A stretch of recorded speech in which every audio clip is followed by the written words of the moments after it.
السلام عليكم ورحمة الله وبركاته. بسم الله الرحمن الرحيم. الحمد لله رب العالمين. اللهم صل على سيدنا محمد طب القلوب ودوائها وعافية الأبدان وشفائها ونور الأبصار وضيائها وعلى آله وصحبه وسلم. يا أصحاب الوقت ويا صاحب الوقت أعظ نيابة عنكم وأضع جبهتي تحت قدميكم وما توفيقي إلا بالله عليه توكلت وإليه أنيب. പ്രിയപ്പെട്ട സഹോദരങ്ങളെ, സുഹൃത്തുക്കളെ,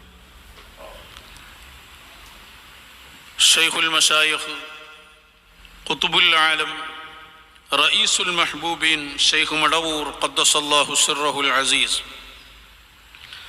അവരുടെ കറാമത്തുകളും ചരിത്രങ്ങളും പ്രാമാണികമായി വിശദീകരിക്കുകയാണ് നമ്മൾ. ഇന്ന് നമുക്ക് മഹാന്മാരായ അമ്പിയാക്കളുടെയും ഔലിയാക്കന്മാരുടെയും ചരിത്രങ്ങൾ രേഖപ്പെടുത്തുന്നതിൻ്റെ അനിവാര്യതയെക്കുറിച്ച് പറയാം. ചരിത്രങ്ങൾ രേഖപ്പെടുത്തിയതിൻ്റെ ചരിത്രവും പറയാം ഒരൽപ്പസമയം. പരിശുദ്ധ ഖുർആനിൽ അല്ലാഹു സുബ്ഹാനഹു വ തആല ധാരാളം ചരിത്രങ്ങൾ നമുക്ക് പറഞ്ഞു തന്നതുകൊണ്ടാണ് ആ അമ്പിയാക്കളുടെ അല്ലെങ്കിൽ ഔലിയാക്കളുടെ ജീവിതത്തിൽ ഇങ്ങനൊരു സംഭവം ഉണ്ടായി എന്ന് നമുക്ക് മനസ്സിലായത്. ഉദാഹരണം പറഞ്ഞാൽ മഹാനരായ ഈസാ നബി അലൈഹിസ്സലാം ആകാശത്ത് നിന്ന് ഭക്ഷണത്തിൻ്റെ സുപ്ര ഇറക്കിക്കൊടുത്തു എന്ന സംഭവം പരിശുദ്ധ ഖുർആനിൽ പറഞ്ഞതുകൊണ്ടാണ് അങ്ങനൊരു സംഭവം ഉണ്ടായി എന്ന് നമുക്ക് മനസ്സിലായത്. ഇതുപോലെ ഹബീബായ സ്വല്ലല്ലാഹു അലൈഹി വസല്ലമ തങ്ങളുടെ ജീവിതത്തിലെ മുഅ്ജിസത്തുകൾ, സംഭവങ്ങൾ, അവിടുത്തെ ഹദീസുകൾ, ഇത് ആ സ്വഹാബത്ത് ശേഷമുള്ളവർക്ക് പറഞ്ഞു കൊടുക്കുകയും അത് രേഖപ്പെടുത്തുകയും ചെയ്തതുകൊണ്ടാണ് നമുക്ക് ആ സംഭവങ്ങൾ അറിയാൻ കഴിഞ്ഞത്. ഇപ്പം നമ്മളൊക്കെ അള്ളാഹുവിൻ്റെ കിതാബ് കഴിഞ്ഞാൽ ഏറ്റവും വിശ്വസ്തമായി മുസ്ലിം ലോകം കാണുന്നതാണ് സ്വഹീഹുൽ ബുഖാരി. ഏതെല്ലാം മുഅ്ജിസത്തുകൾ അതിലുണ്ട്.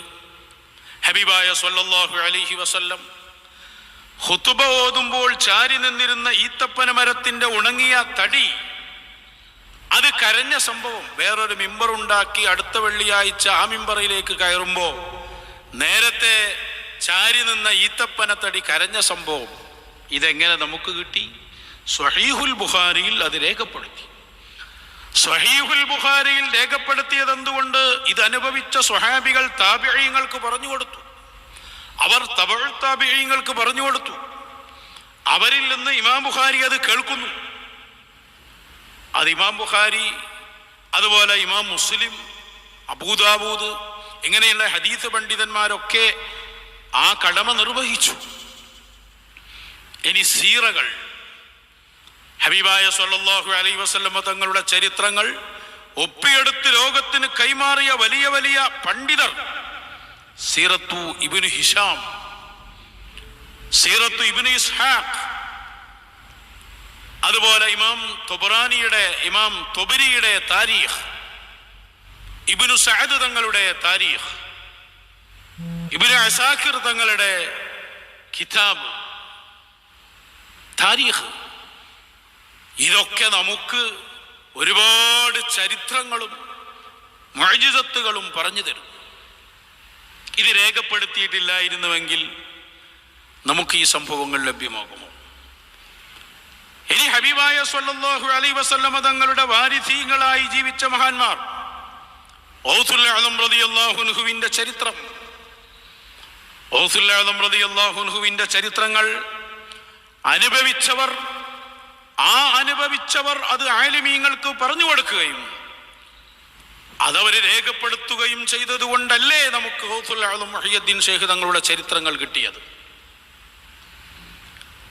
മഹാനരായ ഖാദി മുഹമ്മദ് തങ്ങൾ മുഹിയുദ്ദീൻ മാല രചിക്കുമ്പോൾ അവര് എവിടെ നിന്നാണ് ഈ ചരിത്രങ്ങളും വാക്കുകളും കിട്ടിയത് എന്ന് രേഖപ്പെടുത്തുന്നുണ്ട്. അവർ ചൊന്ന ബൈത്തിന്നും ബഹ്ജാ കിതാബിന്നും അങ്ങീനത്ത് ഖമീല തന്നിന്നും കണ്ടോവർ. ബഹ്ജത്തുൽ അസ്റാർ 3 വാള്യങ്ങളുള്ള വിശാലമായ ഗ്രന്ഥം. ആ ഗ്രന്ഥങ്ങളിൽ എന്താ നടക്കുന്നത്? ഇന്നത്തെ മടവൂർ ഖാഫിലയുടെ അതേ രൂപമാണ് നമ്മൾ ബഹ്ജത്തുൽ അസ്റാറിൽ കാണുന്നത്. ബഹ്ജ എഴുതുന്നതാരാ? അല്ലാമ നൂറുദ്ദീൻ ശത്നൂഫി തങ്ങളാണ്. നൂറുദ്ദീൻ ശത്നൂഫി തങ്ങൾ മുഹയ്യദ്ദീൻ ശൈഖ് തങ്ങളുടെ കാലക്കാരനല്ല, അവരുടെ കാലശേഷം വന്നവരാണ്. പക്ഷേ മുഹയ്യദ്ദീൻ ശൈഖ് തങ്ങളെ കണ്ട ആളുകൾ, അല്ലെങ്കിൽ കണ്ടവരെ കണ്ടവർ, അവര് സത്യസന്ധമായി രേഖപ്പെടുത്തിയ ചരിത്രങ്ങൾ ലോകത്തിന്റെ പല ഭാഗങ്ങളിൽ ചെന്ന് അവരിൽ നിന്ന് നേരെ കേട്ട് അത് കിതാബിൽ, അന്ന് പിന്നെ വീഡിയോ സംവിധാനമല്ലല്ലോ, കിതാബിൽ നേർക്ക് നേരെ രേഖപ്പെടുത്തി. അതാണ് ബഹ്ജത്തുൽ അസ്റാർ. അല്ലാമ നൂറുദ്ദീൻ ശത്നൂഫിയെ വിമർശിച്ചു പലരും. മഹാനരായ ഇബ്നു ഹജർ അൽ അസ്ഖലാനി അവിടുത്തെ അദ്ദുററുൽ കാമിന എന്ന ഗ്രന്ഥത്തിൽ നൂറുദ്ദീൻ ശത്നൂഫി തങ്ങളെ സംബന്ധിച്ചു പറയുന്നുണ്ട്. അവിടെ കാണാം, ഹുവ ജമഅ മനാഖിബ ശൈഖ് അബ്ദുൽ ഖാദിർ, ശൈഖ് അബ്ദുൽ ഖാദിർ ജീലാനി റളിയല്ലാഹു അൻഹുവിന്റെ ചരിത്രങ്ങൾ ഒരുമിച്ച് കൂട്ടി ക്രോഡീകരിച്ചു നൂറുദ്ദീൻ ശത്നൂഫി. എന്നിട്ട് ആ കിതാബിന് പേര് വെച്ചു ബഹ്ജ എന്ന്. എന്നിട്ട് പറയും അതിന് വിമർശനങ്ങൾ വന്നു. ഖാലൽ കമാൽ ജഅഫർ, നൂറുദ്ദീൻ ശത്നൂഫി തങ്ങളുടെ കാലഘട്ടത്തിലുള്ള ഒരാളാണ് കമാൽ ജഅഫർ. അദ്ദേഹം ബഹ്ജയെ വിമർശിച്ചു. വിമർശനം ഒന്നുണ്ടാവുന്നു, അതുകൊണ്ട് നിർത്തിവെക്കാൻ പറ്റുമോ? വദക്കറ ഫീഹാ ഗറായിബ വഅജായിബ് വതഅന الناس في كثير من حكاياته ومن اسانيده فيها. എന്ന് മാത്രമല്ല, വലിയ വലിയ ആളുകൾ, അല്ലെങ്കിൽ ജനങ്ങൾക്കിടയിൽ ആലിമായി അറിയപ്പെട്ട ആളുകൾ തന്നെയും ബഹ്ജയിൽ അതിൻ്റെ ഉദ്ധരണികളിൽ, അതിൽ ഉദ്ധരിച്ച സംഭവങ്ങളുടെ സത്യസന്ധതയിൽ പലരും പലതും ആക്ഷേപമുയർത്തി. പലരും ബഹ്ജക്കെതിരെ സംസാരിച്ചു. ഇബ്നു ഹജർ പറയാ, അങ്ങനെയൊന്നും പറഞ്ഞത് ശരിയായില്ല. കാരണം അതെല്ലാം നോക്കുന്ന ആളാണ് നൂറുദ്ദീൻ ശത്നൂഫി തങ്ങൾ. കിട്ടിയതൊന്നും രേഖപ്പെടുത്തുന്ന ആളൊന്നുമല്ല. നമ്മളൊരാൾ അന്വേഷിച്ചു പോയി ആ ആളുടെ ചരിത്രം, ഹിസ്റ്ററി പരിശോധിക്കുമ്പോൾ വിശ്വസ്തനല്ല എന്ന് ബോധ്യപ്പെടുന്നുവെങ്കിൽ ആ ചരിത്രം കേൾക്കാൻ പോലും നമ്മൾ തയ്യാറാവില്ല. അത് പബ്ലിഷ് ചെയ്യാൻ നമ്മൾ തയ്യാറാകൂല. കാരണം എന്താ? ആ പറഞ്ഞ ആളുടെ വിശ്വസ്തത അതിൽ പ്രധാനമാണ്. നൂറുദ്ദീൻ ശത്നൂഫി തങ്ങൾ ഒരു സംഭവം ബഹ്ജയിൽ രേഖപ്പെടുത്തുന്നുണ്ടെങ്കിൽ അതവർക്ക് വിശ്വസ്തരിൽ നിന്ന് കിട്ടണം. കാരണം അവർ അത് അറിഞ്ഞ ആളായിരുന്നു. ഇബ്നു ഹജറിന്റെ മറുപടി, കാന ആലിമൻ തഖിയൻ മഷ്കൂറസ്യം, അവര് അള്ളാഹുവിനെ ഭയപ്പെടുന്ന സൂക്ഷ്മതയുള്ള ആളാണ്. അവര് വലിയ ആലിമാണ്.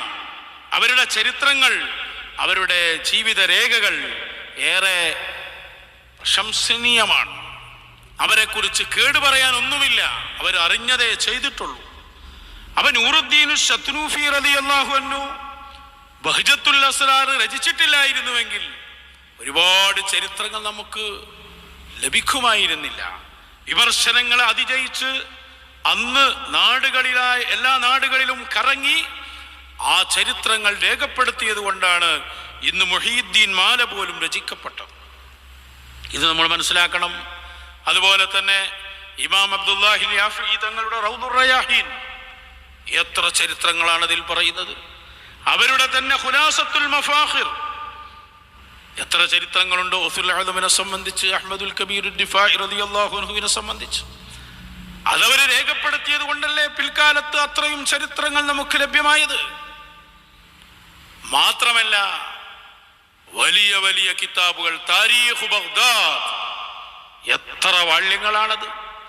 ബഗ്ദാദിൽ ജീവിച്ച വലിയ വലിയ ഔലിയാക്കന്മാരുടെ ചരിത്രങ്ങൾ ഖതീബുൽ ബഗ്ദാദി എന്ന അന്നത്തെ മുവരിഖ് ചരിത്രകാരൻ രേഖപ്പെടുത്തുകയാണ്. ചരിത്രകാരന്മാരുടെ ഡ്യൂട്ടി അതല്ലേ? അപ്പൊ അവരൊക്കെ അത് കൃത്യമായി രേഖപ്പെടുത്തുന്നത് കൊണ്ടാണ് നമുക്ക് ഈ ചരിത്രങ്ങൾ വായിച്ചു മനസ്സിലാക്കാൻ കഴിയുന്നത്. ഏതു മഹാന്മാരെ കുറിച്ചും അങ്ങനെ തന്നെയല്ലേ സഹോദരങ്ങളെ? അവിടെയാണ് ഇനി അവിടെ നമ്മൾ എടുത്തു പറയേണ്ട കിതാബാണ് മഹാനരായ യൂസുഫ് നബഹാനി തങ്ങളുടെ ജാമിഉ കറാമാത്തിൽ ഔലിയാ. അതൊക്കെ വഹാബികളുടെ ഉറക്കം കെടുത്തുന്ന കൃതികളാണ്. ജാമിഉ കറാമാത്തിൽ ഔലിയാ, യൂസുഫ് നബഹാനി തങ്ങൾ എത്ര ഔലിയാക്കന്മാരെയാണ് അതിൽ നമുക്ക് പരിചയപ്പെടുത്തി തരുന്നത്, ഏതെല്ലാം കറാമത്തുകളാണ് പറഞ്ഞു തരുന്നത്. ഇത് ഇന്നും ഇന്നലെയും തുടങ്ങിയതല്ല. ഇമാം അബ്ദുൽ വഹാബ് ഷഅറാനി തങ്ങളുടെ 3 തബഖാത്തുകൾ, തബഖാത്തുൽ കുബ്ര, തബഖാത്തുൽ വുസ്ത, തബഖാത്തുസ് സുഗ്റ, ഇതൊക്കെ ഔലിയാക്കന്മാരുടെ ചരിത്രങ്ങളാണ്. സ്വഹാബത്തിനെ കുറിച്ച് അറിയണമെങ്കിൽ നമ്മൾ നോക്കുന്ന ഗ്രന്ഥങ്ങൾ ഏതാ? അൽ-ഇസാബ ഫീ തംയീജ് സ്വഹാബ, സ്വഹാബികളുടെ ചരിത്രങ്ങൾ രേഖപ്പെടുത്തുന്ന ഖുലഫാ ഉർ-റാഷിദീങ്ങളെ പരിചയപ്പെടുത്തുന്ന ഗ്രന്ഥങ്ങൾ. ഇതൊക്കെയും ഈ സിയറകളും ഈ താരീഖുകളും ഈ തബഖാത്തുകളും ഇതൊക്കെ പറയുന്നത് എന്താ? അക്കാലത്തെ മശായിഖന്മാരുടെ വിവരങ്ങളാണ്. അബൂ സുലാമിന്റെ ചരിത്രം രേഖപ്പെടുത്തുന്നു, റിഫായി ശൈഖ് റളിയല്ലാഹുവിന്റെ ചരിത്രം രേഖപ്പെടുത്തുന്നു, സുൽത്താനുൽ ഹിന്ദ് ഖാജ മുഈനുദ്ദീൻ ചിശ്തി റളിയല്ലാഹുവിനെ കുറിച്ച് വിശാലമായ ഗ്രന്ഥങ്ങൾ ഫാരസി ഭാഷയിലും അതുപോലെ തന്നെ ഉറുദുവിലും ഒക്കെ രചിക്കപ്പെടുന്നു, അറബിയിൽ തന്നെ രചിക്കപ്പെടുന്നു. മഹാനായ അഹ്മദ് കോയ ഷാലിയാത്തി തങ്ങൾ വലിയ മൗലിദ് എഴുതുന്നു, ശംസുൽ ഉലമ ഇ.കെ. ഉസ്താദ് എഴുതുന്നു. അപ്പൊ ചരിത്രങ്ങൾ എപ്പോഴും രേഖപ്പെടുത്തപ്പെടണം, ഇല്ലെങ്കിൽ അമൂല്യമായ നിധികൾ നമുക്ക്